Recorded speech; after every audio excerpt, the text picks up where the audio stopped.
Existen cientos de recetas de tortilla de patatas con muy pequeñas variaciones. Yo os voy a enseñar la que a mí más me gusta. Una tortilla que por dentro no quede totalmente cuajada ni líquida. Un punto intermedio. Una tortilla jugosa.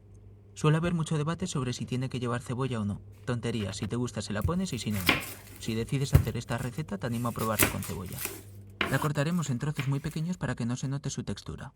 Para ello, quitamos las puntas, la cortamos por la mitad como se ve en el vídeo y retiramos su capa exterior. A mí también me gusta quitarle el centro si se ve algo verde. ¿Veis la separación que tienen las capas entre sí? Esto nos ayudará a ahorrarnos un corte. Solo tendremos que apoyarla sobre la base y dar cortes paralelos entre sí. Cuando terminemos la giramos 90 grados y volvemos a cortar. Ya saldrán los trozos pequeños, pero si quieres puedes picarlos un poco más, a tu gusto. Por último la pochamos en una sartén a fuego bajo con aceite de oliva y un poco de sal, hasta que tengan tonos dorados. Es importante que el fuego no esté muy alto, si no se tostaría en lugar de pocharse. Mientras está pochando la cebolla, pelamos y cortamos las patatas. Hay gente que dice que le gusta más cortarlas en trozos irregulares, para que la tortilla tenga un poco de todo. A mí no me gusta encontrarme un trozo grande de patata, o uno que no se ha cocido suficiente. Así que la corto en trozos iguales y un poco finos. Cuando hagáis cortes, intentad esconder las yemas de los dedos y que el cuchillo haga tope contra vuestros nudillos. Es más seguro para evitar posibles cortes. Una forma de saber cuánta patata necesitas es llenar hasta arriba la sartén en la que la vas a hacer. Te puede servir como referencia. Lavaremos los trozos para quitarles el almidón de la superficie, así no quedarán tan crujientes al freírlos. Veréis que el almidón vuelve rápidamente el agua de color blanco. No los dejéis a remojo mucho tiempo, así mantendremos el almidón del interior y solo quitaremos el superficial. Este nos servirá para darle una textura más cremosa después. En una sartén a fuego medio ponemos aceite de oliva y pochamos las patatas hasta que queden blandas. Es muy importante no hacerlo a mucha temperatura. Queremos que queden blandas, no queremos hacer patatas fritas.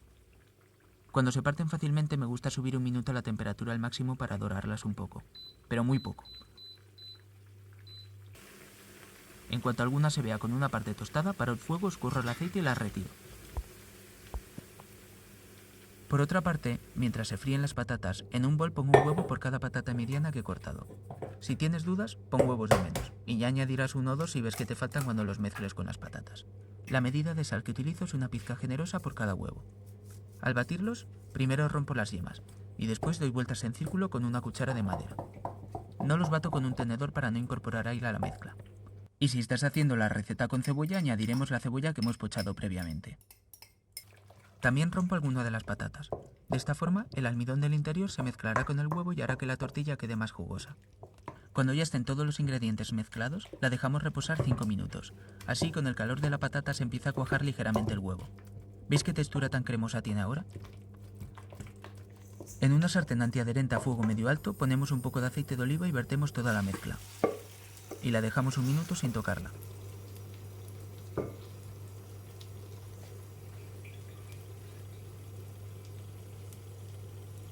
Tras la espera, mueve un poco la sartén para asegurarte de que esté cuajada por la base y dale la vuelta con ayuda de un plato. Ten cuidado de no quemarte. Si has usado mucho aceite podría caer al darle la vuelta.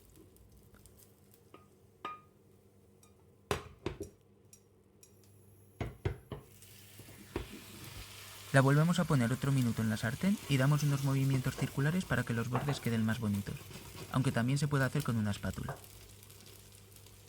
Con un minuto es suficiente para que quede cremosa, pero si te gusta más cuajada puedes dejarla un poco más.